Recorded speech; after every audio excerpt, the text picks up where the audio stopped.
Implementasi administrasi dasar, pelayanan publik, asesor SDM aparatur di Badan Kepegawaian Daerah Provinsi Jawa Tengah. Assalamualaikum warahmatullahi wabarakatuh. Saya Nurul Mutiatusaro, peserta pelatihan teknis administrasi dasar Angkatan 15 tahun 2023, kelompok 3 nomor urut 25. Mohon izin untuk memaparkan laporan saya.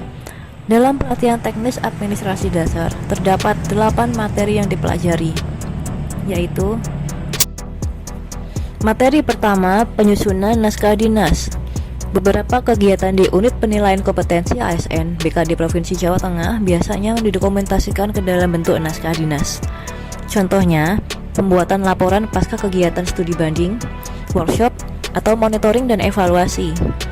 Mengacu pada Peraturan Menteri Dalam Negeri Republik Indonesia Nomor 1 Tahun 2023 tentang tata naskah dinas di lingkungan pemerintah daerah, susunan laporan kegiatan setidaknya memuat pendahuluan, kegiatan yang dilaksanakan, hasil yang dicapai, kesimpulan dan saran, baru kemudian penutup.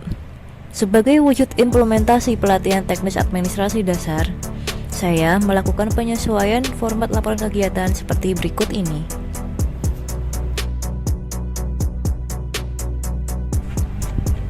Materi kedua, pengelolaan kearsipan. Sebelum familiar dengan teknologi informasi, hampir keseluruhan pekerjaan yang ada di unit kerja dilakukan dalam bentuk fisik, sehingga banyak tumpukan berkas yang harus dimusnahkan beberapa tahun sekali. Sebagai asesor SDM aparatur ahli pertama yang mengimplementasikan pelatihan teknis administrasi dasar, saya bersama rekan sama asesor SDM aparatur ahli pertama telah memanfaatkan fasilitas gratis dari Google Drive untuk membuat arsip digital. Arsip digital ini memuat bahan-bahan persiapan kegiatan sampai dengan laporan penilaian kompetensi yang dikategorikan per tahun, nama kegiatan, dan memiliki timeline yang berurutan.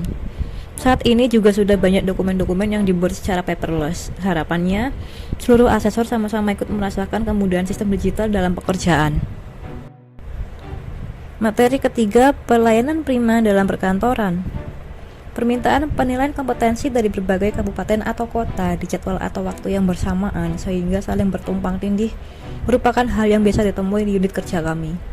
Hal ini menunjukkan bahwa betapa sulitnya pemohon menentukan jadwal permintaan yang match dengan ketersediaan waktu yang kami punya. Oleh sebab itu, saya mengusulkan untuk memfungsikan Instagram dan WhatsApp unit penilaian kompetensi ASN dalam pengelolaan permintaan masuk secara satu pintu, khususnya membuka segala informasi yang dibutuhkan pelanggan seperti kalender kegiatan, alur dan standar waktu pelayanan, maupun menerima pertanyaan, keluhan, kritik, dan saran. Materi keempat, penyusunan SOP. SOP permintaan penilaian kompetensi selama ini sudah berjalan dan disahkan oleh Kepala BKD. SOP ini juga kami jalankan dalam menerima permintaan penilaian kompetensi secara swakelola. Akan tetapi, setelah adanya sosialisasi peraturan baru, maka mengharuskan permintaan secara swakelola mengikuti ketentuan yang ada di Keputusan Deputi 1 Nomor 2 Tahun 2022 tentang model dokumen swakelola. Jika biasanya prosedur permintaan masuk ditanggapi dengan surat balasan dan MOU, di tata cara swakelola tipe 2 perlu dilengkapi dengan pembuatan KAK, RAB, dan rapat persiapan penandatanganan kontrak untuk mereview bersama hingga kontrak tersebut ditandatangani oleh stakeholder.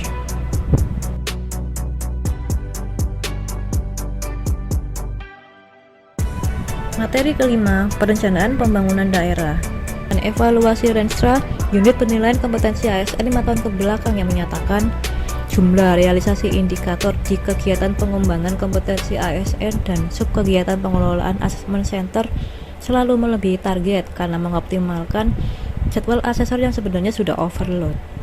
Rencana tindak lanjut yang diharapkan dari evaluasi Renstra tersebut salah satunya menyebutkan untuk menambah jumlah personel yang selama ini tidak sebanding dengan jumlah permintaan asesmen yang masuk. Oleh karena itu, saya berkonsultasi dengan senior mengenai konsep MOU untuk memperkerjakan tenaga asesor profesional dari eksternal. Setelah itu, saya mencoba menyusun konsep dokumen MOU tersebut. Materi ke-6, penatausahaan keuangan daerah. Di dalam kegiatan uji kompetensi manajerial dan sosial kultural, saya ikut berperan membantu bendahara untuk mengumpulkan kelengkapan dokumen pertanggungjawaban. Kendala yang ditemui ketika pengumpulan daftar hadir sebagai pertanggungjawaban anggaran makan minum, ditemukan ketidaksesuaian jumlah antara yang diperiksa bendahara dengan yang saya setorkan secara utuh satu bendel. Untuk mengatasi hal ini, saya selalu membuat daftar hadir lebih dari satu rangkap agar jika ada perhitungan yang tidak sesuai, saya dapat menunjukkan dokumen cadangan.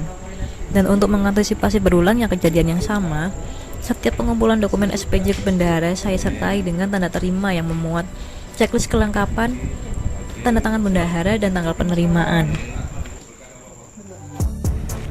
Materi ketujuh, komunikasi efektif. Pekerjaan asesor SDM aparatur merupakan pekerjaan yang sudah pasti bertemu dengan keberagaman manusia dari latar belakang dan karakter. Untuk meminimalisir hambatan komunikasi, biasanya asesor menyampaikan instruksi tes secara lisan yang langsung mudah dipahami oleh penerima pesan dengan pemahaman yang sama. Namun, dengan berkembangnya metode penilaian kompetensi ASN menggunakan media komputer, panduan asesor secara lisan dikolaborasikan dengan video tutorial mengenai petunjuk teknis pengerjaan tes. Contohnya adalah video tutorial tes CAT potensi berikut ini. Materi ke-8, pengadaan barang atau jasa pemerintahan.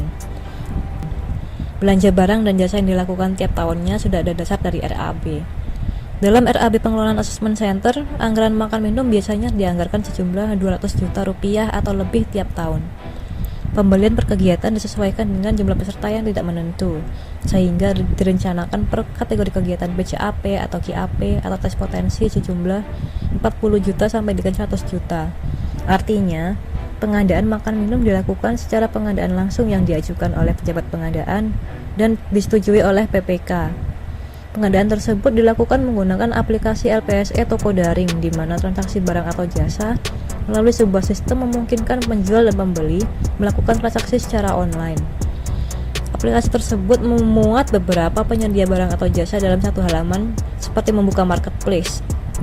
Berikut ini merupakan contoh pembelian makan siang melalui menu bela pengadaan di aplikasi LPSE toko daring.